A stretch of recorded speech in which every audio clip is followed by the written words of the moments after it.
Okay, let's just get into it. All right. Greetings and welcome to Ill Repute, a podcast about women and women first. I'm Sovereign Syre, a comedian, writer, and sybarite. And I'm Ela Darling, an ex-librarian, VR pioneer, sex worker, and bon vivant. I was thinking it. We must be psychically linked because I was like, bon vivant. And I was like, that's too obvious for me because I'm such a little Frenchy poo. You left it on the table and I was like, don't mind if I do. I'm also a voluptuary. I gotta start pulling out the flip dictionary for when we do these intros. We have twin flip dictionaries because we're queers. It's my favorite book. It's a very good book. The dictionary is my favorite. Whenever someone's like, "What's your favorite book?" The dictionary, like, can't do anything without that one. Yeah. All right. So we here at Ill Repute, we support women's rights. But more importantly, we support women's wrongs. That's right. And what woman's wrongs are we righting today? Ms. Hedy Lamarr, Ms. Hedwig Kiesler, inventor extraordinaire, who also acted in some films, I hear.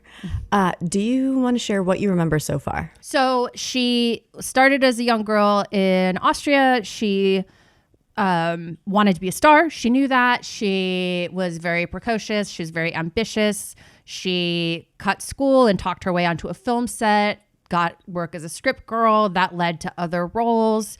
Then she, in this hope that this role was going to take her like to the moon, she starred in a film called Ecstasy, which was very, very controversial. It featured her fully frontally nude, simulating orgasm, and it kind of backfired. It was critically acclaimed, but the scandal of it all far superseded that. And so she ended up hiding away kind of at her parents for like a couple of years, getting back into the theater. And she was wooed by the richest man in Austria who was significantly older than her. And she agreed to the marriage for reasons we could only guess at. And it doesn't go well. She's very unhappy. She's essentially kind of a prisoner in her home, even though it is very opulent. And it's just kind of not quite enough for her. And so she started to do some sabotage, some malicious compliance, where her husband wouldn't give her money. So she just started spending so much money and running up so much debt in credit at stores that he finally decided to just give her an allowance because it would be cheaper. And that was kind of her first step at getting some financial independence. And that's kind of about where we left off, is that she kind of was getting some money and knew she kind of wanted out, but she had not formulated a full plan yet to do that. So that's where we left off. Perfect. She found herself in a place that I found myself in, and I think a lot of women have found themselves in, where you're in a marriage and it's not working out and you know you have to leave, and you realize that you are completely, entirely dependent on this person financially or otherwise, and you suddenly have to figure out, you have to figure out a way out, and a lot of that comes down to just figuring out how to pay for shit. I know a lot of women who when they get married, women on either side of the family will give them just a wad of cash and just say, take this, hide it, don't tell them you have it. Yeah. As an out, as a safety measure. Yeah. So yeah, that's where she was at. She was ready to leave. Her dreams were just too big to be contained in a gilded cage. She described her experience in her marriage like this. I knew very soon that I could never be an actress while I was his wife. He was the absolute monarch in his marriage. I was like a doll. I was like a thing, some object of art which had to be guarded and imprisoned, having no mind, no life of its own. There are a few different versions of how this played out. There was one where she put on every piece of jewelry she owned and convinced her husband, just kind of on a lark, to let her go to a party wearing all of her jewels, and she snuck out. but she owned a lot of jewelry. He gave her jewelry as though it was actually a stand-in for marital affection, which it can be if it's good enough jewelry, I guess. I'm not like a jewelry person, but at the same time, you know, at least he bothered to have a stand-in. Mm-hmm. At least he bothered. Absolutely. Yeah. At least he tried to have something fill in. So that's one apocryphal story that goes around. Another is that she hired a maid specifically who looked like her so that she could drug her and switch places with her at night. But yeah. I mean, like, honestly, they're very reminiscent of like a fairy tale or a folk tale or a Greek myth, wherein the clever ingenue is sort of imprisoned by Hades or whatever is the, you know, the malevolent underworld spirit, and then through her sheer cleverness escapes. So I get why these stories would emerge, because there's certain narratives we just love, and that's one of them, right? And so especially if her memoir, her biography was ghostwritten or whatever, I can see like someone wanting to sort of create these broad strokes that an audience would be very familiar with and would feel like very comfortable with.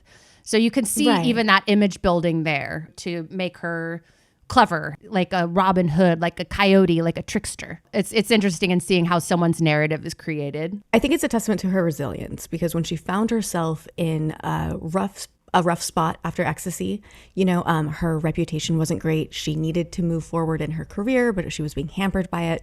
She crafted this narrative where she was this young ingenue who was taken advantage of by, you know, these directors who just pulled the wool over her eyes. And now she needs to move forward and restart her career. And at the time, it sounds a lot more palatable to have this beautiful woman who's kept in this gilded cage who has to make a nighttime escape, you know? Right. Rather than a woman who just decided that she was sick and tired of being in a shitty marriage and left because she didn't want to be there anymore. She had to have a narrative. She had to have a story to tell. Divorce through the 60s and 70s was very scandalous. So like there would be a necessity to create a narrative of imprisonment and abuse and whatnot. Otherwise, she would be the villain, essentially, to walk out on a marriage. Like, that was very, very taboo. I keep forgetting that. But especially with ecstasy under her belt. Yeah. So there would be a need to create this kind of a narrative where she was, you know, super unhappy and kind of ambiently abused, that kind of thing. When I was reading the story, my thought was, you're the queen of the house. You don't have to drug your maid. You just turn to your maid and say, give me your uniform. And then just say like, listen, this is what you're going to say. The part of me was just like, why not just ask the maid to like, tell the maid that you're going to take her uniform? Like, I mean, at the end of the day, what's the maid going to say? No. She might have tried to run off once or twice before, and he may have had spies kind of keeping an eye on her, because at this point they're not happy in their marriage. She's young, she's beautiful. He's probably worried that he needs to protect his investment. After she escaped the marriage, they never met again, but they became friends down the line, much better than they were ever, you know, lovers and partners. He sent her $10,000 at one point for reasons I'm not certain, but just because she was in a bind and needed it, I guess. She was pretty good at getting money. So I'm assuming she just like you know, went to the bathroom and called him and was like, I just took a shit. I need to wipe my ass. Do you have like $10,000 to $20,000? So Hedy was the crown jewel of the glitterati everywhere she went. She spent that winter at a resort in Switzerland, knocking boots with the notoriously attractive author of All Quiet on the Western Front, Eric Remarque, or is it Remarque? I'm a bad English Remarque. I've always said Remarque, but I grew up in Texas. Yeah. Eric Remarque. Before moving on to London. So there she met the renowned film mogul Louis B. Mayer, Metro Goldwyn Mayer. So the king of basically all of it, right? And he was on a scouting tour looking for emerging Jewish talent in Europe that was trying to or had fled the war. And so she basically pulled every string that she could, every network connection that she had to get, a meeting with him. And in the initial meeting, like, it didn't go the way she thought it was going to go. And I've been there, where she's like, I'm the most beautiful girl in the world. I'm like the wife, the trophy of the wealthiest man in the world. I'm all the things. Like, clearly, as soon as you see me, you're going to like lose your shit. And he didn't, actually. Like, in the first meeting, he was kind of like not that impressed. And he offered her like $125 a week and was kind of like, I don't really think people are going to care about a girl who like flits around with her fucking ass out on movie screens. Like, he was basically like, given like the things that you've done, I don't think people are going to like be into you, and you're not going to be the grand dame you think you're going to be. And that is so upsetting. It is, but like, I get it, where like that level of entitlement that she had, and this guy's clearly a businessman, and he's just going, I know what an American audience is going to look for, and they're not going to like that. So if you have these notions that you're going to come in here and be like Grace fucking Kelly, like, that's not what's on the menu. And if you're going to be the villain, this is how much I can pay you to, like he was offering her something according to her station. And, but to her credit, whether it was her being smart or her ego just wouldn't let her, she turned him down. Mm-hmm. So she turned him down and immediately regretted it. But, good for her, standing by her convictions. I can tell you exactly how much money in porn that I left on the table because my ego or my this or my that. And it's roughly like $27,000 over a career that I just was like, no, thank you. I don't need to experience the neurochemicals that I would be overwrought with if I tried to do that math. I'm a Virgo, a calculator and a calendar, and man, I am really happy. It's how I self-soothe. I just do a lot of math. Your first toy was an abacus. Pretty much, yes. Yes. Like, right. Now it was a diary. Hi, Mom. I would like a manual where I can keep track of all the fucked up shit you're doing, because this is going to be a hefty invoice at the end. God. Well, shortly after meeting Meyer, she booked passage on the Normandy to New York City by posing as a nanny, and she made a point to charm everyone around her. Meyer was on the same ship. Right. And so she basically just, by hook or by crook, got on that ship with essentially the clothes she was wearing and a bag of not much. Yeah. But she knew how to be beautiful and she knew how to be seen. So she was just charisma for days. She turned every head in the room when she walked into dinner, a dinner party that he was hosting. And she made sure that he saw her, and he did. Hedwig Kiesler boarded the Normandy with the clothes on her back. And after one more meeting on that ship with Meyer and the help of that MGM's credit account, Hedy Lamarr arrived in New York City with designer luggage stuffed with couture and an amended offer of $550 a week for a 7-year contract. When she disembarked from the voyage in New York City, she was met with photographers who wanted to learn more about who Meyer's new star was. But they did not pull any punches, and she wasn't used to media like exists in the United States. Yeah. They immediately connected her to ecstasy, to her nude scenes. They grilled her about it. It's a bunch of dudes grilling a teenage girl about, her naked body, which is fair game because that's her art. Yeah. And she was just absolutely overwhelmed by it. They still love to do that. There's a really famous smash cut video of female actresses in the last 5 years doing press junkets, and the male co-stars are being asked these really, introspective questions, and the women are being asked things like, did you get to wear underwear under your superhero costume? Like shit like that. The Golden Globe press junkets are the ones that are known for being the shittiest to actors and actresses in terms of like all the questions they have are these very kind of tabloidy, like just superficial, offensive questions. Not much has changed in like 100 years. She just got off this days-long journey and she can barely speak English. And then she's got all these people coming at her left and right trying to like make her feel like shit. And they succeeded. Go team. So she arrived in Los Angeles shortly after this trip, and you know, her whole focus was like landing that first role. And so her initial contract was for 6 months.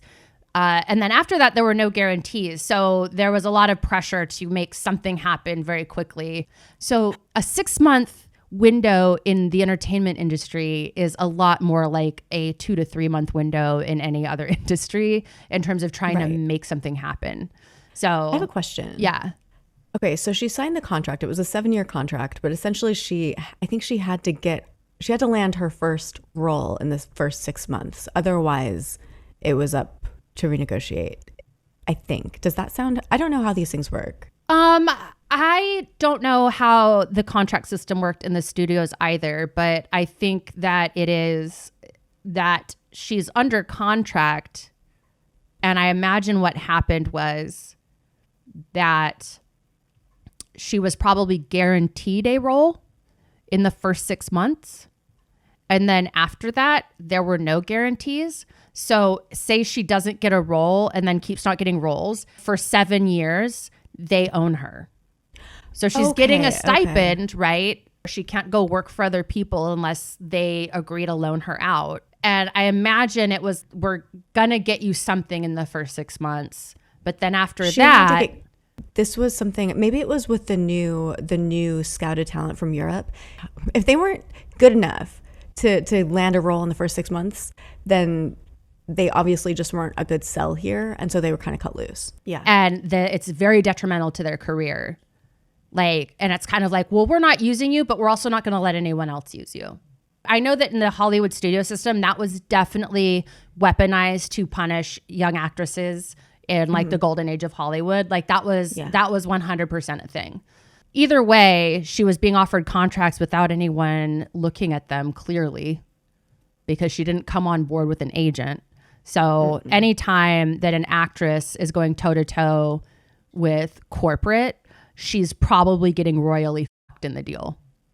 I mean, she negotiated the contract by, you know, schmoozing at parties on a boat. So she was flying by the seat of her lovely couture skirt. Well, and here's a trick that they do in the H Wood and in the Hollywood place is beautiful women that also are talented and intelligent are very good at like over assessing our ability to navigate the business side of things. And they like to let us think that they're just a pushover for us. But let me tell you, they are fucking sharks. A lot of men that plan on taking advantage of us will play into this idea that they're just like defenseless against our beauty. They're just defenseless against our charm. And that's to make us feel like that we have the authority or the experience or the requisite ability to enter into a ring with them and have it be anything close to a fair fight. Absolutely. Absolutely. So the clock is ticking. She got 6 months to prove herself as a talent. So she's networking as much as she can. And she actually made friends with a lot of other actresses that were in the same place. They were also imported, and they called themselves the neglected imports. So finally, in early 1938, with a few weeks to spare, her boyfriend at the time, a guy named Reginald Gardiner, introduced her to a director named Walter Wagner, who cast her in her first Hollywood film called Algiers. She was the leading lady, a tourist who falls in love with Pepe Le Moco, a notorious thief on the lam in the Algerian Casbah. In the film, Hedy was masterfully captured in shadowed angles, keeping her concealed until that unforgettable moment when she turns to the camera for a close-up. When she appeared on screen, an audible gasp of astonishment collectively swept theaters at the revelation of her beauty. Damn, that's a cool impact to have. Yeah. The film struck a chord with viewers, and it immediately made her a star in her very first Hollywood role. After her debut, the phrase "come with me to the Casbah" became a national catchphrase, though it was never actually in the film. And it's not a very good line either, so I don't know why, but that's cool. At this point, women started coloring their hair like hers and copying her makeup. And she became a style icon pretty quickly. I love that for her. I have desperately tried in my way to have a sense of style, and it takes too much effort. Like I get halfway through rubbing the lotion on my body after the shower, and I'll get to like my tits, and I'm like, man, this is exhausting. Well, you have huge tits. Oh no, champagne problems, McGee over here. Goth sovereign. Yes, you have perfect large tits. You're like, God's favorite sometimes. F you. There are times when I'll be like loofahing in the shower and I'll just be like, fuck, like self-care is like requires so much fucking energy. And now on top of it, I need to like have style. Fuck. When you have shaved one leg and the other one is going to be so obvious and you're committed, you're pot committed at this point, you have to. Yeah. So I admire the girlies that, you know, I admire the Dita Von Teeses out there. Like I admire the people that really make it like a lifestyle, you know? Yeah. Love that for them. Mm-hmm. I'll be sitting on the couch farting in my yoga pants, you know. We all got to hold a balance somehow, you know. Yeah. Like we're going to be on this side of the teeter-totter and you are going to be very active over there. So we're just going to be super still to counteract you, exactly. You know, keep everything swinging in motion. Yeah. So after Algiers, Hedy was like Hollywood star. I mean, just night and day. So she burned through a second husband, Gene Markey, and pretty much worked with every leading man at MGM. She was starring in 1 to 3 films a year for a decade before she landed her most notable role of Delilah in Cecil B. DeMille's Samson and Delilah. Her most famous role, but also one of the most iconic roles from like the golden age of Hollywood. I think Cleopatra, Samson and Delilah. It was a time of like the epics, right? And like Gone with the Wind. Yeah, like I mean, it's like immediately up in the stratosphere with that role. One of her most memorable and embarrassing films was a film called White Cargo, where she appeared with darkened skin as an exotic vixen named Tondelayo. Her most memorable quote from that film, "I am Tondelayo, I make tiffin for you," which was eventually parodied by Lucille Ball and by all counts seemed like a point of humiliation for her. She shot her final film, The Female Animal, at age 40 in 1957. Hedy's film career, like her beauty, were the headline that buried the lead of her true talent, Invention. Hedy Lamarr worked hard to be an actress, but inventing came naturally to her. So if you want to learn more about her films, you can spend some time browsing her IMDb page. It's very long. There's a lot going on there. She began inventing as soon as she got to Hollywood, though, and she never stopped. She fell in and out of love with acting, but inventing was something that she couldn't help but do, basically. She just had one of those brains. Yeah. So if it seems like we're kind of rushing through that part of her life, it's because we are, because that part of her life got attention for way the hell too long, while everything else that she did that's actually really cool and really innovative got brushed aside. And this is ill repute, and we don't fucking stand for that, do we? Well, we don't care. We don't care what you want. We care what we want. Hell yeah. But yeah, I mean, because what we're here to talk about is we're here to get into the stuff that has been shined on previously. I just said shined on. That's like something my dad would say. Thanks, Pops. Yeah. So she dated Howard Hughes after she left her second husband, and they bonded over their shared love of invention. Was he at that wearing, Kleenex boxes for shoes phase of his weirdness yet? Like, no, where was he? Fuckable. Yeah, like where was he in the weird journey? Yeah, he was still, he'd pay like the standard rate for an escort, not like any weird upcharges to account for, extras. Right. He gave her a chemistry kit to experiment with, and she created a tablet that you could dissolve in water to create soda. Aw. It was, she recreated Alka-Seltzer. Yeah, it was not good. Yeah. But Pop, fizz, fizz. What a disappointment it is for her. Yeah. Hughes was, amongst a great many things, an aerospace engineer, valued her brilliant mind. Okay. It's like Elon, right? Yeah. Okay, Elon Musk would be so much better if, hear me out, he had the recluse part.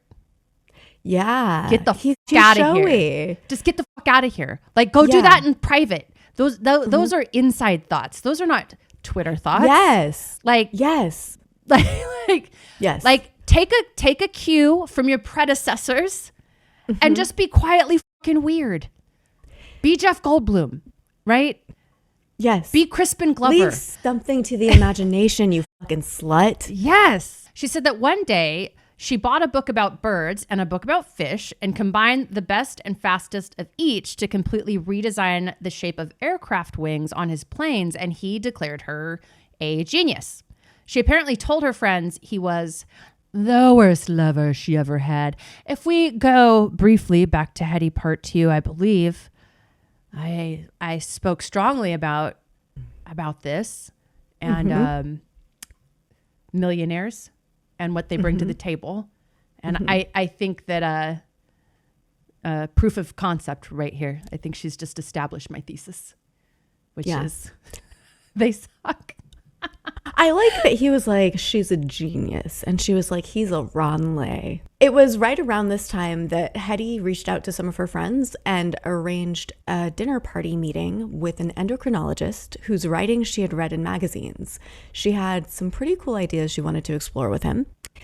That's how she met George Antile, who would become one of the most influential men in Hedy's life and one of the best influences that she didn't have sex with. So their mutual friends told George one day, Hedy Lamarr wants to see you about her glands. To which he replied, it's funny, but I keep hearing you say Hedy Lamarr wants to see you. He was shocked. Yeah. They met at the dinner party in 1941, and she asked him about his work in endocrinology. Specifically, she wanted to know if there was some way to make her breasts bigger with hormones or some sort of glandular therapy. I mean, hot girl's gonna hot girl. You know what I mean? Yeah. Like, what's the point of being really smart if you can't apply it to making you hotter? She's just approaching this man at a dinner party, like thrusting her breasts out, like, yes, but can you make them bigger? Have you seen these? Yeah, I think I can. I think I can. Oh, that's so funny. And it's just so Hollywood, like casual conversation. So I was thinking of getting like a lift situation. Like, what do you think? Those aren't conversations people have other places. Okay, or also like, yeah, I'm thinking about getting my tits done. And then 4 girls at the table just pop their tits out so you can compare and contrast the different methods, the different implants, the different doctors. Yeah. You can touch. They always offer a squeeze. Yeah. This is the benefit of being a model in Hollywood. That's because they're all also secretly gay. So yeah, they're offering the free squeeze to see how into it you are. So then they know whether or not to make a move. A woman having her hands on your tits is really a mixed signal. It is, because it could be like, hey man, I'm just trying to save your life, or it could be like, hey man, I'm just trying to fuck. Yeah, So here was the thing about George. So George was an incredible artist and he was brilliant, but he was not an endocrinologist. He was, he's sort of like what we call a dilettante. Dilettante, what a great word. That was the word I was looking for. He was a dilettante. Now, which means that he was largely self-taught, interested in a vast array of subjects, and, not having a degree or practice or experience. This minor detail didn't stop him from writing a series of articles about endocrinology for Esquire magazine, which is how Hedy learned about him in the first place. In fact, he was an avant-garde composer, not a joke, who had gained acclaim and attention for the production Ballet Mécanique. He was bold and experimental, energetic and chaotic. He complexly implemented so many different unconventional sounds and instruments that the original orchestration was considered unplayable by human musicians at the time. One component of this production, which is key to our narrative, is that he synchronized 16 different player pianos. Meth? Oh, I mean, it's Hollywood in the 40s. I mean, I just hear meth. Oh, probably. Yeah, I hear meth. Definitely. I hear that they used to get Paris, together so. and do meth. That's what I'm hearing. That they were getting shot up with methamphetamines and talking all night. Jack Kerouac talks about it in his books, doing speed and sitting up all night and like discussing the structure of the universe and the nature of time, et cetera, like, you know, Hedy does know. become addicted to meth eventually, but by accident and unintentionally. Well, that's the she thing. was an actress Yeah. of a certain time. We'll get there though. We'll get to Dr. Feelgood. But like hearing all of that, all I hear is I had very similar ideas. I was doing a lot of crystal meth at the time, but you know, I do think I solved some problems if I could remember them, if I could find those diagrams that I sketched out at 3 a.m. after being awake for 8 days and the shadow people were coming. Well, you solved the problem so well, we don't even recognize them anymore. So Yeah, good for you. Exactly. We're also grateful, Sovereign. Thank you. What a treasure. I do what I can. So it isn't so much that George Antile was an endocrinologist per se, but he had this roommate in Berlin. And when his roommate moved out, he left behind an endocrinology textbook.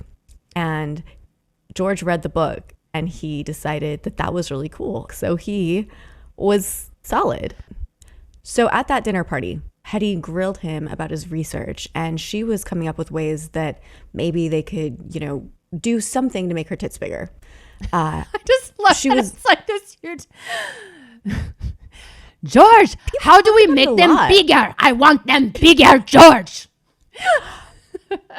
Groucho Marx, when he saw Samson and Delilah, said it's the only film I've seen where the leading man's tits are bigger than the lead actress.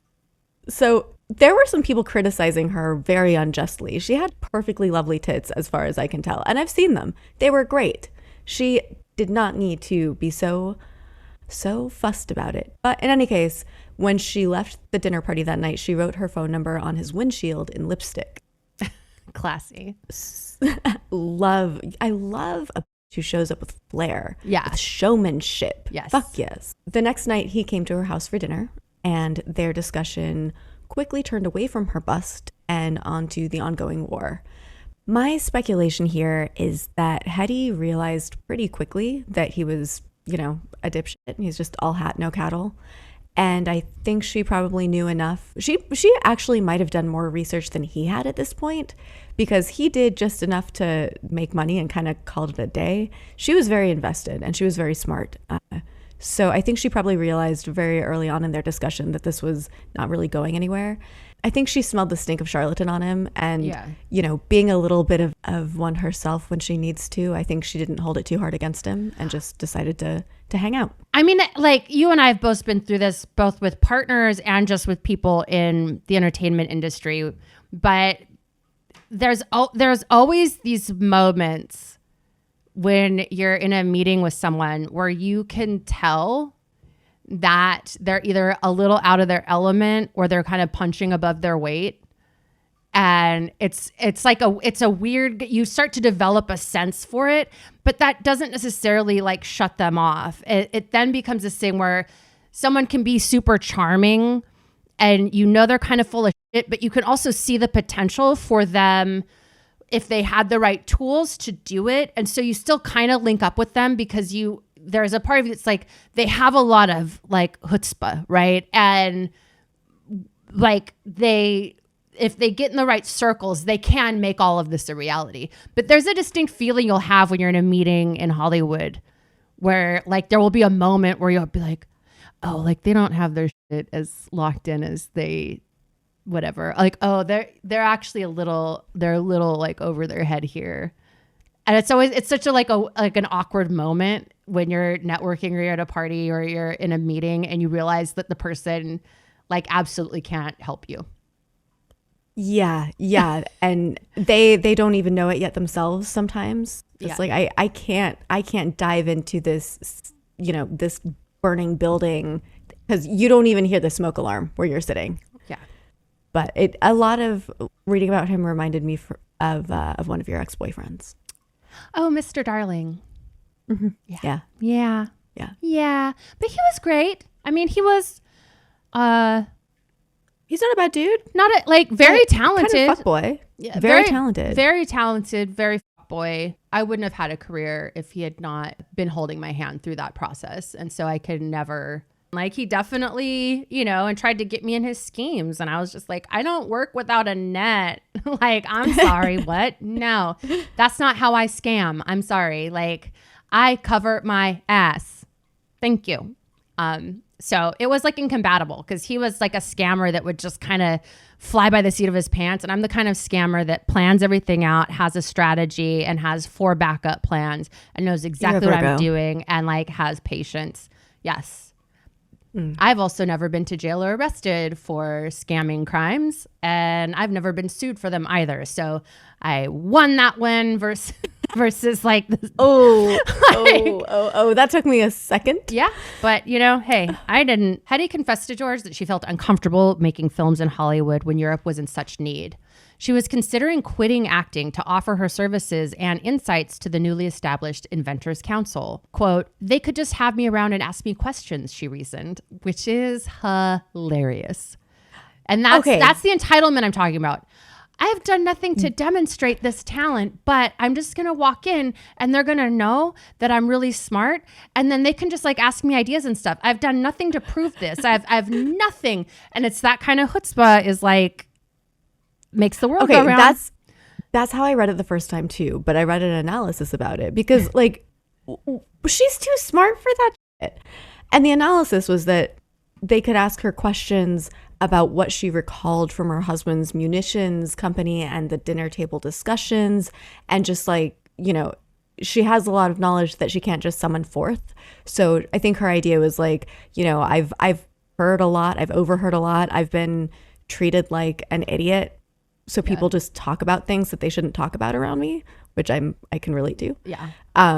So I just want to she says some silly shit. She does some silly shit. Sometimes she is absolutely that bitch. But in this situation, I think I kind of get what she was saying. It's still absurd. That's not going to happen. Yeah. Why would they? That's making her relatable to me. I'm just I've been that bitch.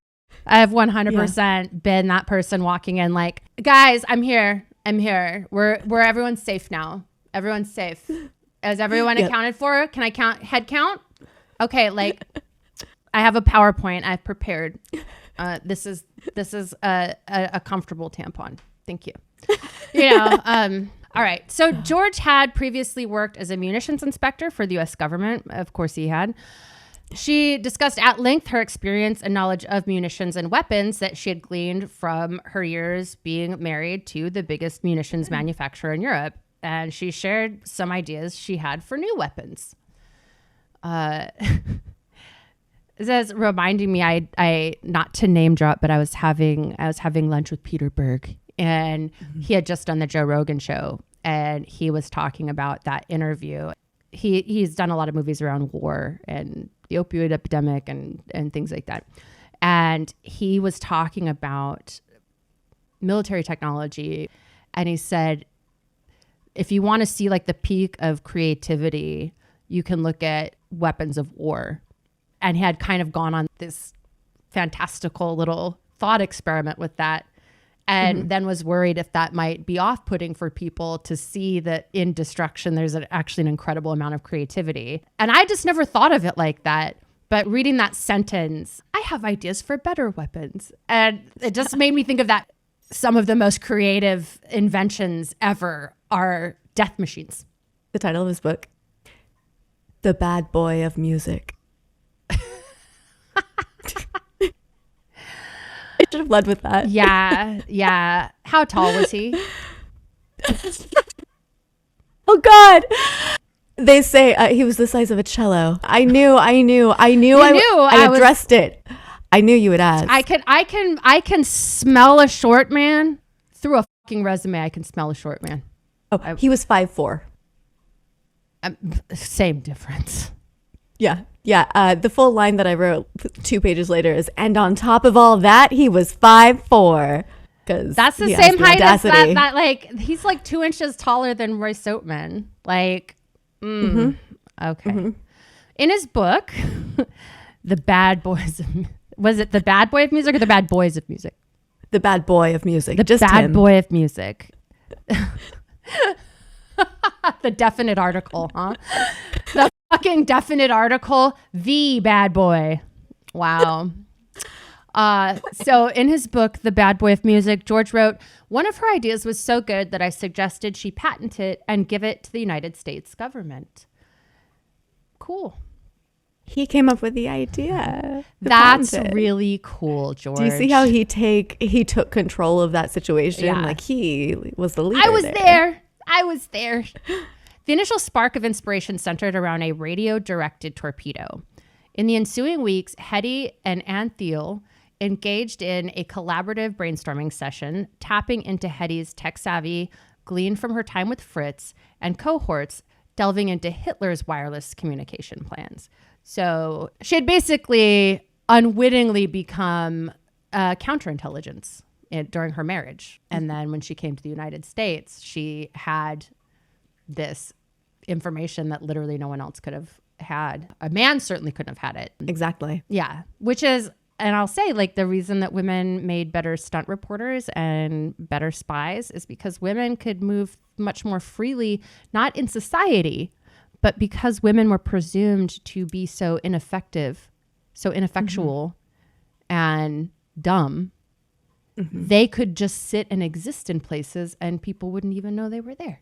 And so female spies were there. Like, we'll get into that in the course of Ill Repute. We're going to have a lot of female spies that we talk about, but hot commodities, these ladies, you know, for everything that you're saying, which is they were just presumed to be so stupid. It's like they weren't even there.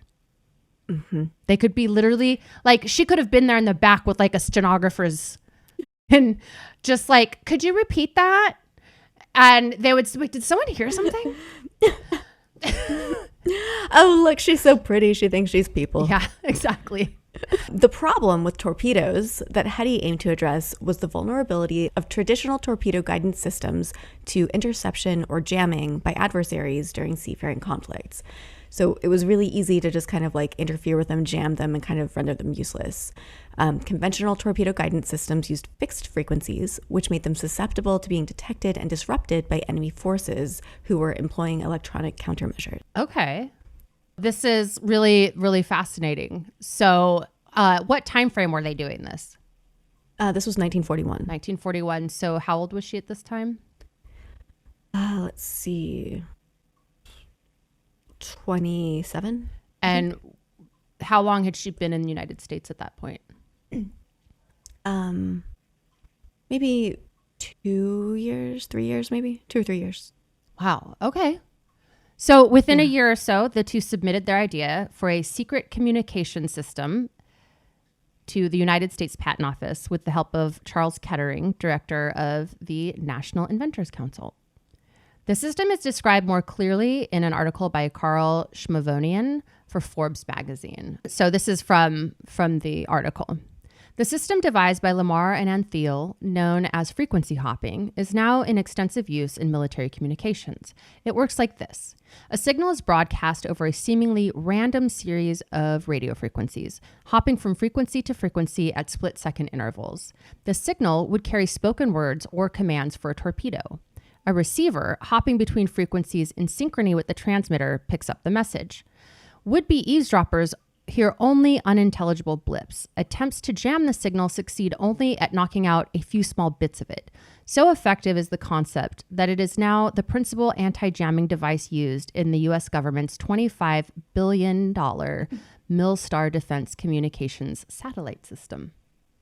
That is the system that protects the president. That is the system that the nuclear codes go out on. That is the highest, I think. And if the Milstar isn't that, then whatever the system is that's like her shit is used on that too. Wow. I mean, it's everything. On August 11th, 1942, patent number 2292387 was granted by the United States Commissioner of Patents and Trademarks to Hedy K. Markey and George Antile for their innovative creation, the Secret Communication System. And this is one of the times where I really hate that in our society, women change their last names to their husbands' names, because George Markey was so like not shit that I didn't even really mention him. Yeah. But his last name gets printed all over the shit. He didn't do a goddamn thing. Whatever. Also, they just like from Lamarr to Markey, like, no. No. Downgrade. If I ever got married, instead of them taking my name or me taking their name, we're picking a new last name together. We're gonna be like Star Blanket Walker 245 or I love, like it's just something that rolls right off the tongue. Perfect. Yeah. They presented their invention in a meeting with representatives from the U.S. Navy. Hedy even offered to quit acting and work for the government full-time, as she had mentioned. Their invention was immediately shut down because George speculated it's because of the player piano concept. And while the mechanics of the implementation made perfect sense and they could get it down to something that would fit into like a wristwatch, like really small, the top brass couldn't get past the idea of a player piano being involved in war munitions. They basically were like, okay, so you're playing with toys and you're wasting our time. Get the fuck out of here. And they rejected it. That reminds me of like the toilet, the flushable toilet was invented was it like in the 1700s? And it was invented by like an aristocrat that he had like invented it like for his mom or something, like as like she was embarrassed about the water closet or something, and it was like this like way you could just immediately like flush the toilets and like really great thing. True hero. And it didn't take off because bodily functions like using the restroom were just so taboo at the time. Like people just couldn't get around like the idea of. And it was called like his name was like Crapper. So it was called the Crapper. Oh, yeah. Yeah. And it was like, so it existed like this ability, like it was like a water tank above the loo. And you'd pull a thing, right? And it would like open the basin and empty it into, like a reserve or whatever. And people just like, it was like embarrassing. And so it just didn't take off. And it was sort of reinvented like 100, 200 years later. So that is really funny. Like it is like, it's a thing, right? Like a social phenomenon where if it doesn't come from the right place, like people just don't trust it. Yeah. And they didn't trust the people presenting it either. It's a composer and an actress. Like, what are they doing here? Who let them in? Yeah. No, I'd be interesting to find a list of kind of the most inventions that kind of came from the most unlikely places that have become integrated into everything that we do today. I'm sure there's a lot. Yeah. Yeah. I mean, they've discovered the clit like 3 separate times. One can only wonder like what else has been discovered and rediscovered over and over again until the right man found it, Yes. So as for Hedy, they essentially told her to leave the inventing to the inventors, and that if she really wanted to help the war effort, she would take that pretty face and sell war bonds. So she fucking did. She sold $25 million in war bonds. That's $523.25 million in October 2023, adjusted for inflation. Hell yeah. That's like some Helena Troy shit. That's like launching 1,000 ships, man. That's pretty. Yeah. That's pretty incredible. What's a war bond? War bonds are debt securities issued by a government to finance military operations and other expenditures in time of war without raising taxes. So you just give your money to the government, and they're like, "Hey, I owe you," and then when they pay you back, it's got to be like with interest. I think. Interest. Okay, got it. Okay. I think I might be wrong about that. But yeah, it's basically people put in money to help the war. And I'm such a bad hoe. As much as they talk about scamming and hoeing, like if I was a better hoe, I would be teaching you this. Like, they're like, don't get it twisted. There are hoes out there that are so fucking tuned in to like money and how it works and all the things. So don't let us be like an example here. No, I'm just not that flavor of hoe. Yeah. We're just I both have too ADHD and dyscalculia. Yeah, like I'm too artistic for all that shit. I just know that when I need it, it's there. Yeah. Or there's men who have second suck and money comes out. Yeah. Just kidding. It's like an ATM. Just kidding. So they still recognize the significance of their invention, even if the Navy didn't. So they donated their patent to the US government with the idea at the time being that, and this was standard, if the government actually used a patent before it expired, the patent holder would get paid. And their patent was set to expire in 1959. Around the time that the Navy rejected them, the chief engineer of the National Inventors Council, that guy who, helped them earlier, leaked the project to the press, mostly because of Hedy's name. The New York Times wrote, Hedy Lamarr, screen actress, was revealed today in a new role, that of an inventor. So vital is her discovery to national defense that government officials will not allow publication of its details. Colonel L.B. Lent, chief engineer of the National Inventors Council, classed Miss Lamarr's invention in the red hot category. The only inkling of what it might be was the announcement that it was related to remote control of apparatus employed in warfare. Which, okay, so That's tell probably her to fuck off with her idea, and you tell everyone, she's too pretty to be doing this, but you're going to tell everyone that she's doing this, even though you're not going to give her a fucking shot. The two-sidedness of that was bullshit.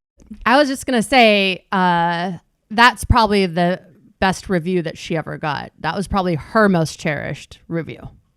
That was her favorite, being red hot, probably. Yeah. I would say. I bet that one was clipped out. Her invention was red hot. That's what I mean. That's what I mean. This was probably the one. This was the one that was clipped out and framed somewhere. I did that. I mean, I know I would have that tattooed on me. Did you see? Did you see? I saved America, motherfucker. I saved America. What the fuck did you do? You got a billboard printed up there. Buy a war bond. What'd you do? Enlist? I invented a new technology. I would never shut up about it. Did you hear about the time I saved America? Yeah. They're like, ma'am, this isn't our. I don't like to use the word hero, but it is appropriate. So, if the shoe fits, ma'am, can you just pick up after your dog? Thank you. So the U.S. government seized her patent a year later in 1942 as the property of an enemy alien. In the documentary Bombshell, she said, quote, I don't understand. They use me for selling bonds. Then I'm not an alien. And when I meant something for this country, I am an alien. In the years after that, Hedy and George made peace with their patent being filed away in classified purgatory. They had a falling out, both of them making back and forth accusations of the other that they regretted, mainly centered around credit and profit from their abandoned project.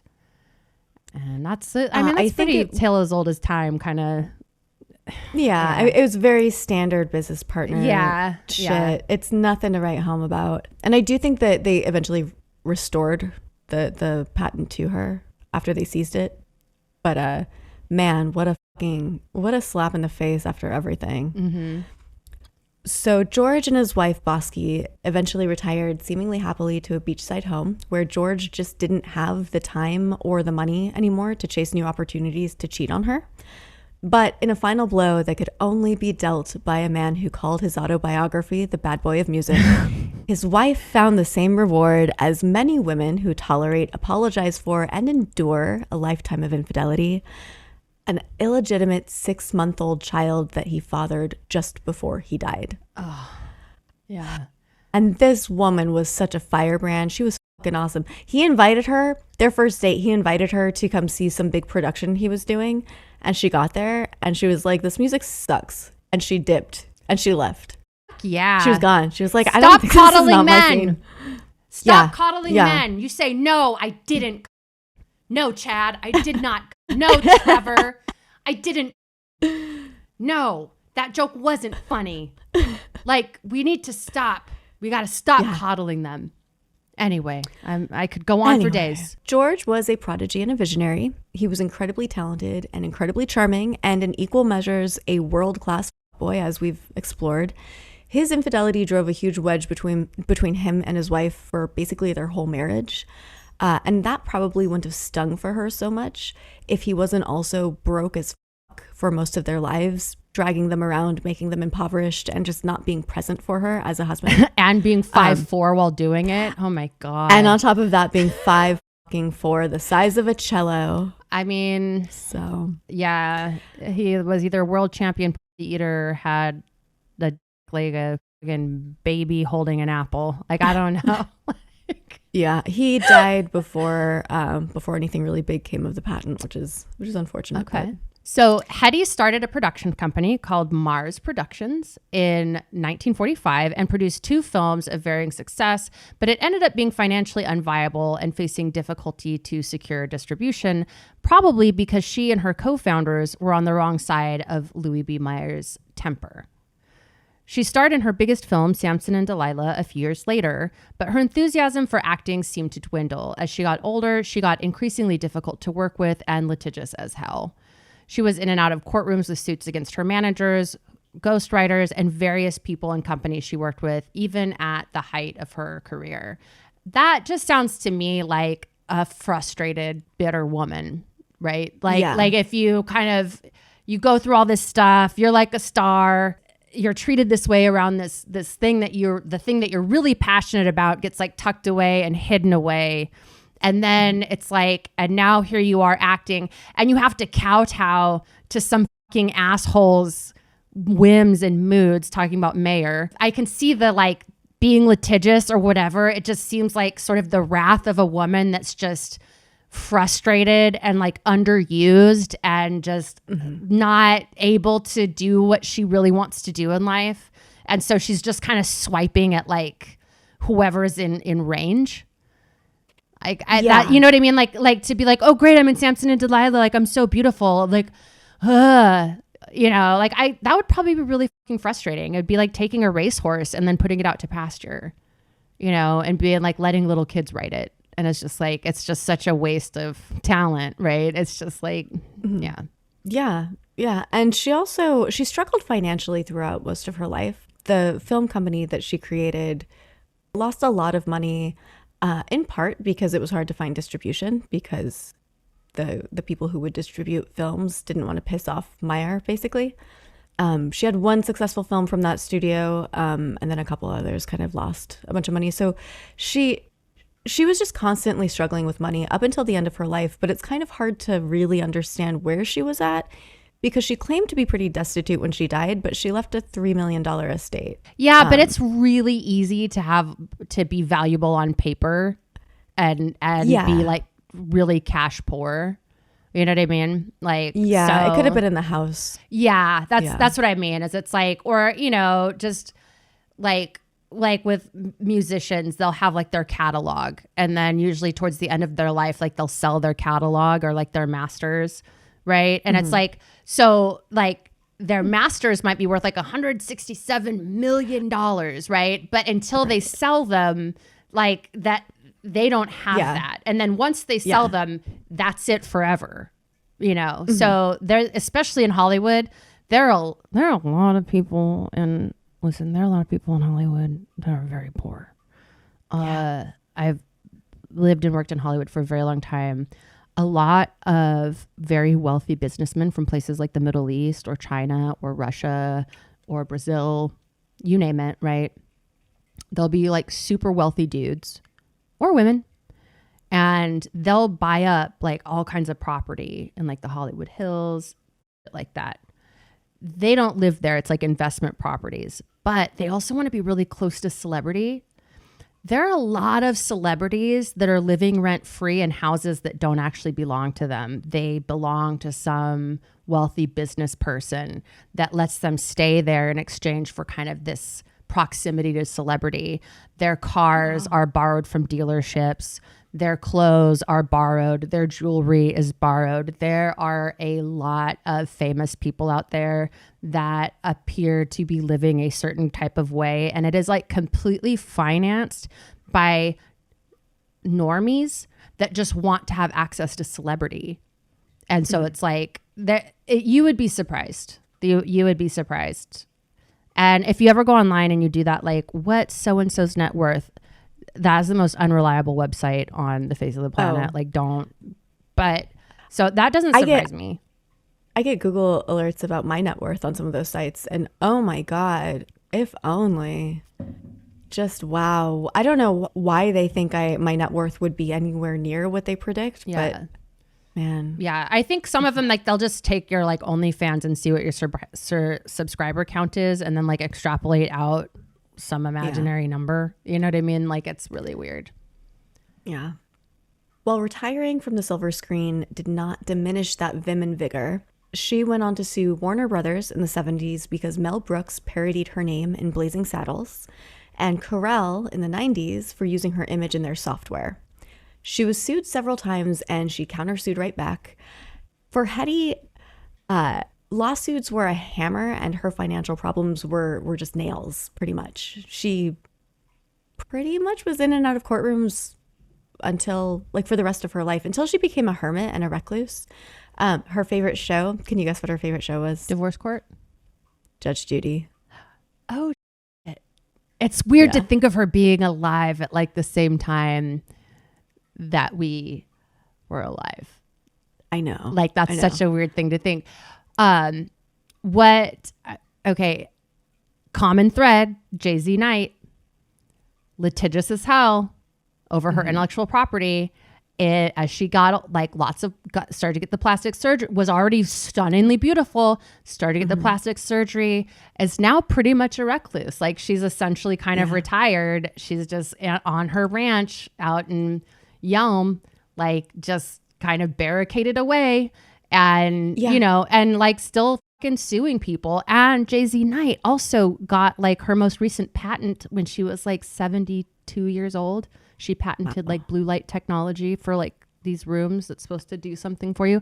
But I'm just seeing like some parallels. Like, well, she became a hermit and a recluse similarly because botched plastic surgery led to, you know, corrective surgery, which wouldn't necessarily fix the problems or introduce new problems. So it was just tell me more. Cycle. Tell me more about she had botched procedures, because like I watched Bombshell a while ago, and I remember that it was sort of talking about her going to the doctor and saying, I think if you do XYZ, it will do this. But she did. Okay. But the fillers at the time were still the fillers at the time.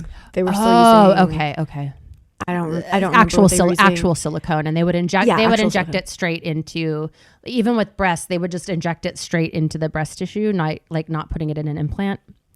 Yeah. So and she did guide most of her plastic surgery early on. It was later in her life when that really started to be kind of a thing. In 1966, Hedy was arrested for shoplifting $86 of merchandise from May Company department store. She was there with her manager at the time, Earl Mills, and by all accounts, she seems like she was dazed and confused. She just sort of plainly dropped things into her bag, apparently expecting her manager to pay for it for her. From Hedy Lamarr by Ruth Barton. Quote, on the afternoon of the 27th, she visited her physician, who gave her a vitamin shot. Driving away, she swerved on the road and was pulled over by a policeman who accused her of drunk driving, though she was able to reassure him that she did not drink. She hadn't eaten all day by the time she drove to the May Company department store. In a later press conference, she insisted that she thought it was okay because she did it at other stores, which is likely tinted with some truth. It isn't uncommon for high-end department stores to give A-list stars, celebrities, and people of other renown some leeway with how they shop, meaning they let them take it for free. At one point, she pulled out a check for $14,000 from her purse to prove that she wasn't broke. She also had credit accounts at other stores. Just she didn't have one at this one. Yeah. So I think she was probably used to just sort of like, whatever, it's just charge it to my account. Considering her erratic behavior and the fact that she seemed intoxicated, let's go back to that vitamin shot that she got from her physician that morning. In the film Bombshell, the Hedy Lamarr story, her daughter talked about how her mother would go on and on to her about these incredible B vitamin shots and how great B12 was and all this. And her daughter was even like, it wasn't B vitamins. Yeah. I have not seen anybody else say this regarding her arrest, and it's really kind of astonishing to me, and I hope I'm wrong. I hope somebody else has like pointed this out. But I think the reason that it happened in the first place is because she had been administered cocktails of drugs without her explicit knowledge or consent for decades on set. And the doctor she went to, I'm pretty sure at the time, I mean, it does fall within the time frame where she was a patient of Dr. Max Jacobson, who is also known in Hollywood in 50s through 70s as Miracle Max or Dr. Feelgood. Right. And Sovereign, I feel like you have some stuff that you can tell us about him. I didn't even write. I mean, there's stuff about Dr. Feelgood. I mean, Motley Crue wrote a song about Dr. Feelgood. So Dr. Feelgood was still around in the 80s. I don't have so much that, okay? But a lot of stars in the 40s through the 80s were absolutely addicted to, they were mainlining methamphetamines. I mean, JFK was getting shots of methamphetamine like to the jugular, right? So, and then they would develop these crippling addictions, and there's meth psychosis, all the things. And I think they were even giving it to like Judy Garland on the set of fucking Wizard of Oz, right? Like, it was, yes, Judy Garland, Marilyn Monroe, and Hedy were all. So, peep this. Here's a thing to think about with celebrity today, right? Is a lot of these stories about celebrities, exhaustion, the erratic behavior, this and that. And they're like, oh man, they're so messed up on drugs. They are, because they're getting so many plastic surgery procedures that they're constantly going on and off of like Percocet and fentanyl and oxycodone for pain management after getting plastic surgery procedures. And so a lot of your faves have become addicted to perks and shit like that, because, you know, they go get the surgery and then they have to be on the meds, and then they go get another surgery and they have to be on the meds. And next thing you know, like 4 procedures in, like now they're just addicted to the meds that they've been taking. So this is like a tale as old as time, right? Is like, it's just different forms. But the reason you're seeing so many people having pain pill dependencies absolutely has to do, especially the women, absolutely has to do with people like getting procedure after procedure after procedure, because plastic surgery procedures have become trends. And because a lot of procedures now aren't as invasive, or you can do it while you're awake, which is like, you know, makes it better. And since so many of these procedures are touted as like, oh, it's a really quick recovery time, like we've improved so much the procedure, but you still are in pain when you wake up, and you still need pain management. And so there's a lot of celebrities that are getting addicted to pills, and no one's going to talk about it because they're getting so many procedures like stacked up, especially as they start to age. Like once they hit 30, it's like they're getting it. Like there are people getting facelifts at 30, 35. Like it's just starting a lot younger. And there's science behind that, you know, the results last longer and they're less dramatic, but you know, it's a slippery slope. And this was like, the effort again was for them to be thin enough to be, you know, stars.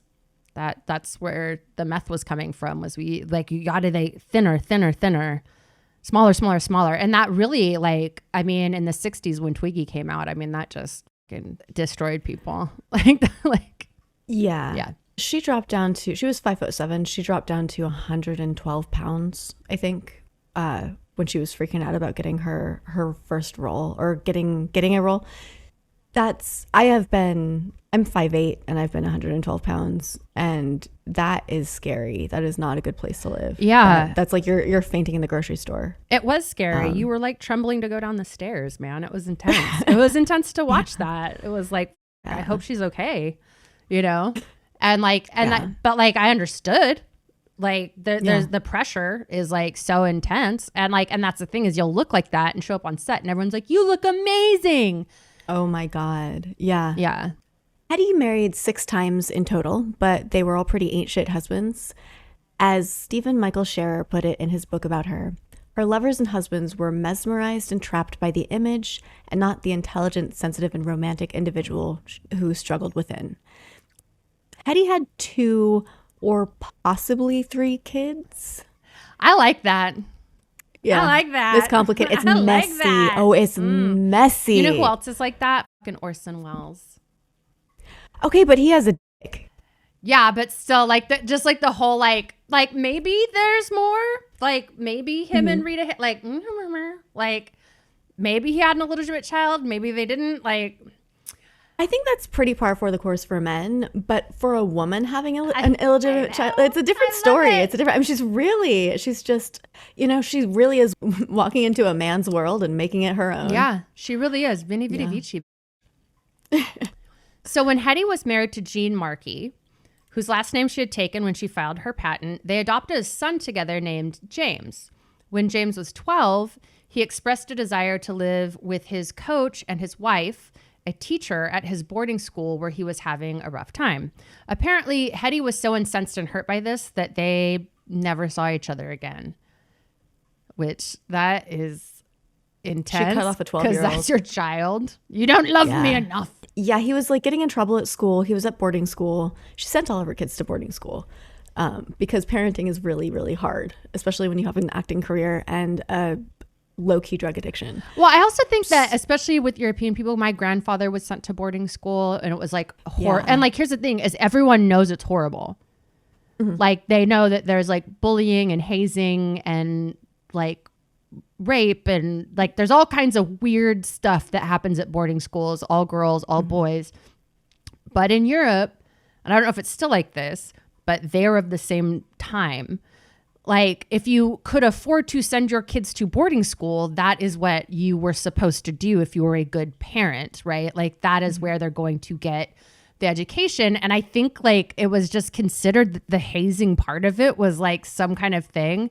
And that the legacy of that is these generations that have come after that were like just completely have PTSD from the amount of like weird abuse and isolation and loneliness. And I knew someone that went to boarding school after junior high, and she was her parents were doctors working in the Middle East, and she immediately at boarding school in the Middle East with all the other expatriate kids developed like a casual heroin habit at the age of 14, 15.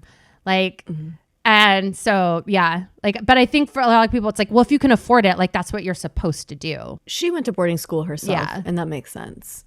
So after the divorce, she had a son and a daughter with actor John Loder. Who fucking knows who that is and who cares? Yeah. In 2000, her adopted son, James, the one that she cut off at 12, came forward with a birth certificate indicating that Loder and Hedy were his biological parents. The validity of the document has been called into question, and Loder has refused to get a DNA test to back up his claims. Okay, so there's some funky shit with this birth certificate. First of all, the last name on his alleged birth certificate was Loder, but she didn't know John Loder yet. They weren't married. They weren't dating. So she probably wouldn't have put his name on it. There's a lot of people have explored the speculation. None of it really checks out. Also, the address listed on his alleged birth certificate was for a property, for a house that they didn't own yet for several years after he was born. And since he was adopted, I mean, it's always possible that stuff has gone and changed retroactively or what have you, but there was... When someone's adopted, they have a birth certificate. It's their live birth certificate, right? And when they get adopted, what happens is they're given a new birth certificate with all the same information, but the adoptive person's parents and information is put on. And then that original live birth certificate is like sealed by the court and it just fucking goes somewhere. We don't know where it goes. And, you know, adoption survivors now like have created resources where they're able to kind of hunt down that information. But back in the day, what would happen is, the name of your parents on your birth certificate would be changed to your adoptive parents so that it would look like they were your biological parents. Like that, the idea being that they were, you know, like, so like there's a little wiggle room for that, but yeah, I just think that sounds like bullshit. Yeah. And it seems like this kind of came about around the time that her will was being contested because he was not named. Yeah. Yeah, he didn't come to her funeral. He alleges that they like talked on the phone all the time, but there's not really anything to back that up. And just given all the weirdness around his story, it's Yeah. hard to, I can't imagine what his life must have been like. And I am certainly not going to judge him for his strange relationship with an already strange parent. So yeah, it's messy. And unless a DNA test is taken, it's really, I don't think anyone's ever going to know for sure. Also, just But I mean, as a hustler, I respect the hustle. Like, you go, King, give us nothing. Yes, King, give us nothing. after that, she had a few more husbands. The shortest stint from I do to adieu was with her fourth, a nightclub owner named Ted Stouffer, who whisked her away to Acapulco. She bounced back and forth between Houston and Aspen with her fifth husband, W. Howard Lee. And at some point, she probably should have asked herself if she should be hiring a wedding planner or a travel agent, because at this point, it's just like, girl, what are you doing? But the upside is that she did use his oil money to buy and renovate a ski chalet in Aspen, and they called it Villa Lamarr. And interestingly, this kind of helped sow the seeds for Aspen to become the big resort town that it is today. She and a couple of other people came and invested in properties that drew other wealthy people to the area.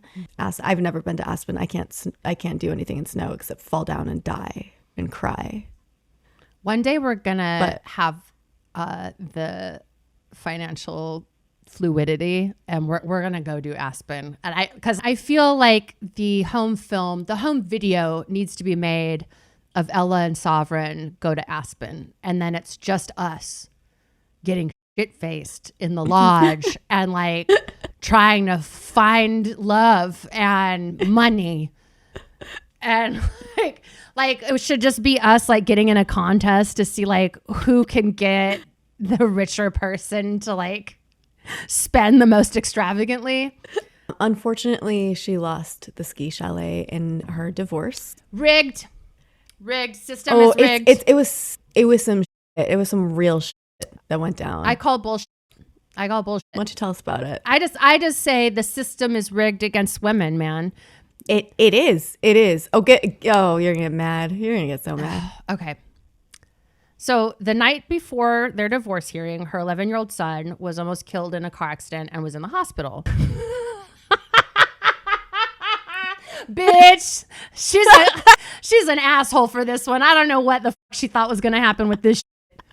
Stressed and traumatized to the point of breakdown, she sent her Hollywood body double to testify in her place. I don't know what she thought was going to happen. Clearly, for someone that's been in court a lot, she doesn't understand how judges are. Because let me tell you something. No matter how shit up you think some shit is, when you walk into a courtroom, that judge is the most respectable motherfucker you've ever met in your life. You are just at their mercy. You accept everything they say. You do not object. You do not make weird faces. You do not talk back. That person will fuck you up.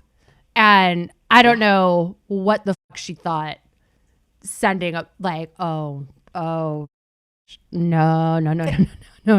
It's the kind of thing that if it didn't happen in real life and somebody wrote that into a movie, you think the writers are hacks. Yeah, exactly. So this angered the judge. No shit. Because you know why? Because that judge is like already presiding over like super wealthy people bickering about the kind of opulent luxury items in estates that judge will never fucking have. And then you won't even show up to testify. Oh, he's gonna fucking, or she is going to crucify you. Like, because they don't want to be there either. Like, so this angered the judge so much that he slashed her share of the divorce settlement, and she said she felt completely dead at the time. Her sixth and final husband was one of her divorce attorneys, and frankly, he should have known better. That's actually more common. That's more common than you think. Divorce attorneys and marriage counselors, just as bad as nannies in terms of like, and personal trainers in terms of likely to cheat with your spouse. Like, yeah, it's not that uncommon. It's not super common, but like, that's a thing. Yeah. Well, while Hedy was leaving her mark all over Hollywood in the decades after leaving her patent in the hands of the U.S. government put it in the hands of a guy named Romuald Irenaeus Syre Marchocki. It's a mouthful. Syre Marchocki had been contracted to build a jam-proof sonobuoy, a device that detects and locates an enemy submarine with sound waves and transmits the coordinates to an aircraft overhead. This set the framework of modern spread spectrum technologies, which includes Wi-Fi, Bluetooth, fax machines, top secret military and diplomatic communications, satellite communication systems, GPS, and even U.S. military guided missiles, even though they tried to fucking say no when she first tried to sell it to them. Those fucking All right. But since these developments were classified by the government, they had no way of knowing that their patent had been put to functional use and that they were entitled to payment. Unfortunately for Hedy and George, U.S. patent law has a statute of limitations of 6 years to sue for payment. That's some bullshit. Mm-hmm. Lamarr didn't receive public recognition for her contributions to innovation until the 1990s. She received, in short succession, the Millstar Award from Lockheed, the Bulby Nass Spirit of Achievement Award, the Electronic Frontier Foundation Award, the Chariot Award of the Inventors Club of America, and the Victor Kaplan Medal from Austria. Nice. I mean, that's better than having an Oscar. Yeah, but she got $0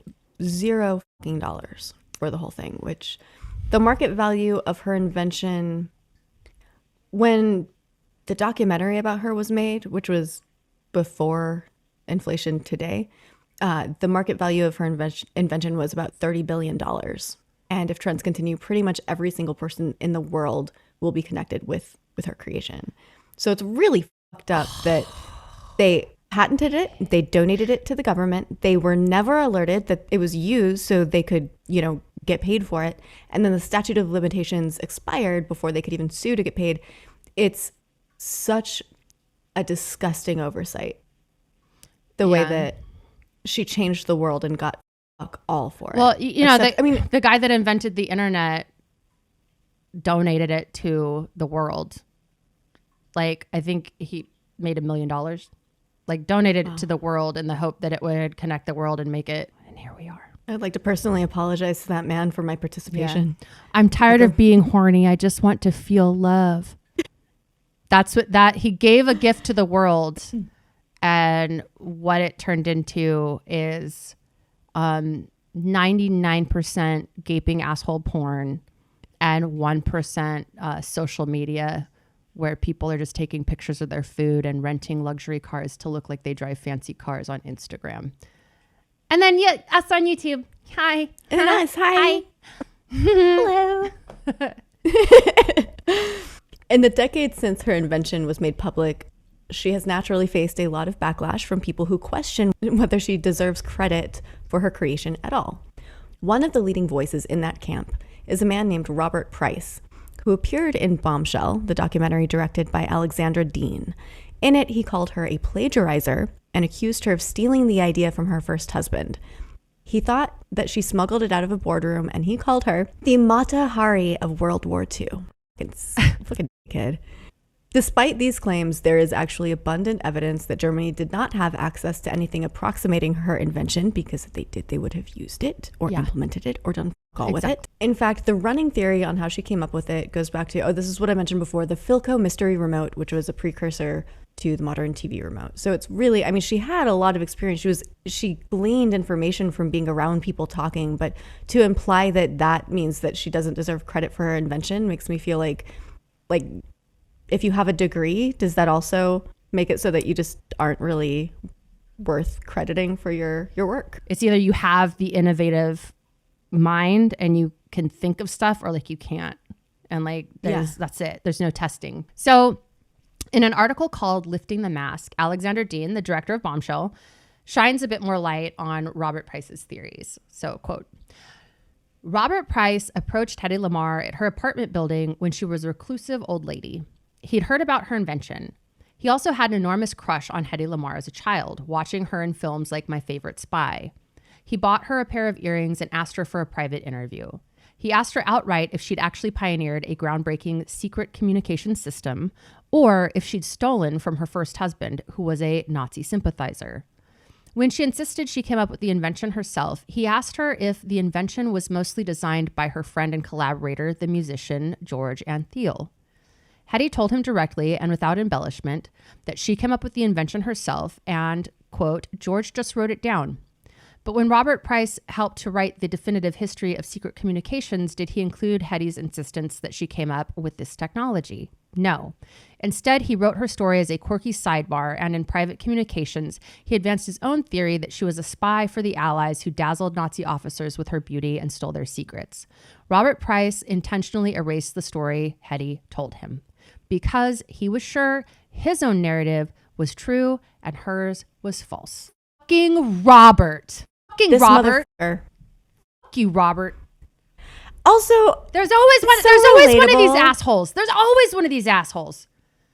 So did you actually do this, or did your husband do it for you? Oh, really? My God. Well, was it the other guy you were working with? He probably did it too. Like when Brendan and I first started working together, when we first started our VR company, he had a business advisor meeting with someone at his school. And when he told them, I'm working with a friend of mine and this girl, Ela Darling, who works in porn and everything, despite the fact that he was a college student founding a porn company with a porn star, this dude's question was, oh, whose girlfriend is she?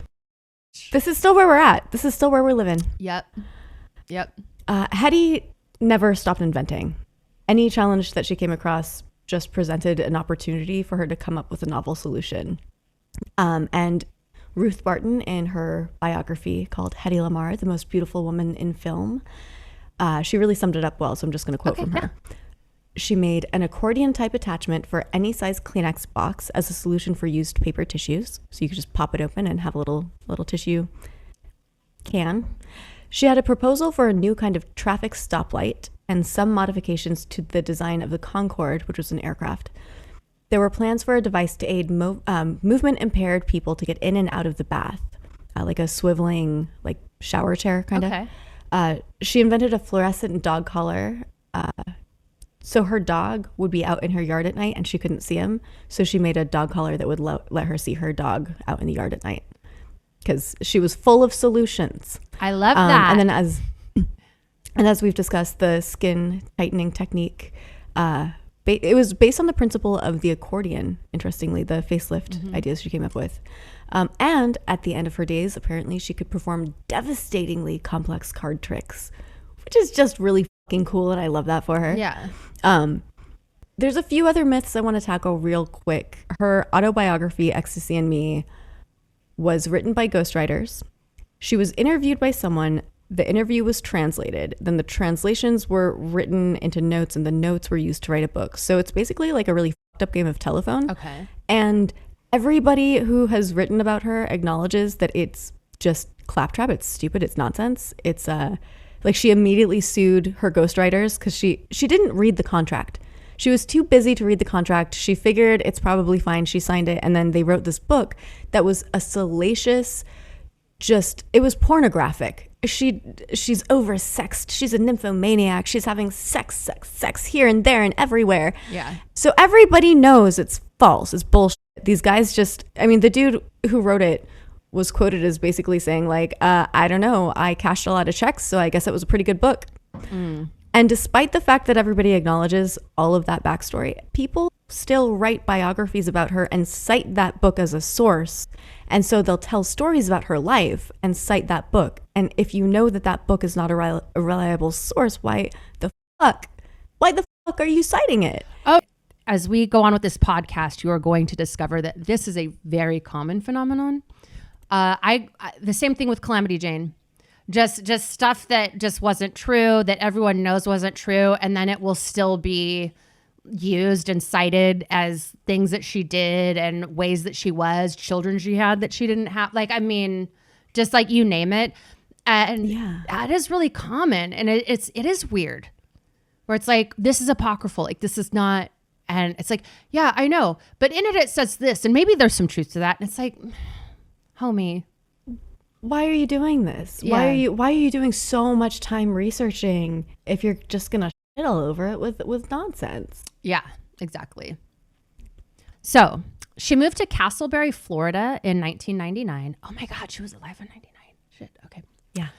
She became reclusive in the last decades of her life after a variety of botched plastic surgeries, with each corrective procedure leading to the next.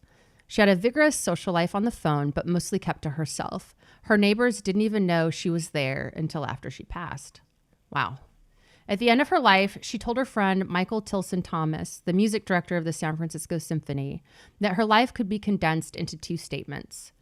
A, how delighted men were to see how beautiful I was, and B, how horrified to learn how intelligent I am. Ain't that the truth? Yeah. It's fucking, Yeah. man, that's rough. Nothing ruins a pretty girl like a big brain. Oh, God. Yeah. Oh. Yeah. Hedy Lamarr died in the comfort of her own company, in her bed watching TV with an eye mask on her forehead in Castleberry, Florida on January 19th, 2000. Her son, Anthony Loder, spread half of her ashes in Austria's Vienna woods in accordance with her last wishes. The other half was interred in Vienna's principal graveyard, Zentralfriedhof, in the special section called the Ehrengrab, where composers, writers, artists, and politicians are buried. It's a very special place. And right here at the end, I included a picture of her grave. Mm-hmm. And if you want to see her star is at Hollywood and Vine. Aww. Great placement. Aww. Yeah. Wow. We did it. We did it. We did it. Oh my God. You did it. You did it. It took me 6 months to finish this motherfucking thing. That's okay. That's okay, because you did great. I love you so much. I love you too. Let's do some land acknowledgements. I am recording on the traditional land of the Chumash and Tongva tribes. It's essential to recognize the historic and ongoing presence of these native tribes, both as the land's original caretakers and as enduring communities in the present day. And I am recording in Austin, Texas, on the traditional land of the Tonkawa, Comanche, and Lipan Apache peoples, each with their own distinct and unique tribe, whose ancestral connections to this region span generations and continue on today as they remain an ever-present part of our culture and society. Yeah. Sources for today. Sources for today's episode included Beautiful, The Life of Hedy Lamarr by Stephen Michael Shearer, Hedy's Folly, The Life and Breakthrough Inventions of Hedy Lamarr, the Most Beautiful Woman in the World by Richard Rhodes, Bombshell, The Hedy Lamarr Story, directed by Alexandra Dean, as well as a piece that she wrote, which we cited above, and Hedy Lamarr by Ruth Barton. Your hosts today were Sovereign Syre and Ela Darling. The script was written painstakingly by me, Ela Darling, and the show is produced by Joshua Anderson, for whom we are deeply, deeply grateful and whom we adore. Yes, we do. And I love you. I love you too. Housekeeping. So, if you would like to contact us, illreputepod@gmail.com. You want to tell us that we got it all wrong, we got it all right, you love us, you hate us, whatever. If you want to give us money, if you hate us, make it funny. Make that shit funny. Like you can critique, but you better make it funny, okay? Because no. Also, follow us on Twitter at illreputepod, at Sovereign Syre, at Ela Darling. Follow us on Instagram at We Are Illrepute, at Sovereign_Syre, at Ela Darling 69. Or you can follow us on TikTok at illreputepod, at Call Me Savi, or at Ela Darling X. Finally, we have a YouTube channel and you can watch it. It is censored. We have to take out all the cussing and things like that. But if you would like to watch us, you can go to YouTube and do that at ill_repute on the YouTubes. If you want to be flossing and styling like us, you can buy merch at importantadult.com. Yeah. You know what? I just sold. So I paint as well as doing other things, and I put all of my paintings on shirts and coffee mugs and stuff. And I recently sold one of the dodo bird t-shirts, and I was so excited that someone bought my art merch. That's so cool. I love that. But we have lots of general merch. We have show specific merch. I have Sovereign Syre stuff because I'm Sovereign Syre. And then also just general wearable stuff. But I love the stuff. I order it myself and I wear the t-shirts. They are super comfortable. If you're a girl and you get one and like an extra large, like you're gonna be very comfortable. So they're great for laying around the house and, you know, farting into your yoga pants while eating ice cream and watching The Office for the 500th time. Like, and we've all been there.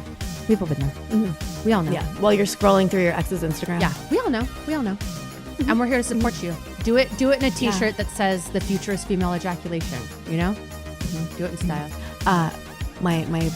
The future is female ejaculation tank top got mixed in with my boyfriend's clothes, and he brought it home to his parents' house, and his mom found it and claimed it, and now she owns it. I love that someone's mom is wearing my future is female ejaculation shirt.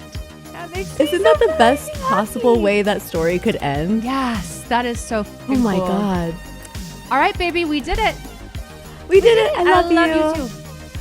Okay. And happy belated birthday, Hedy Lamarr. We just passed her birthday last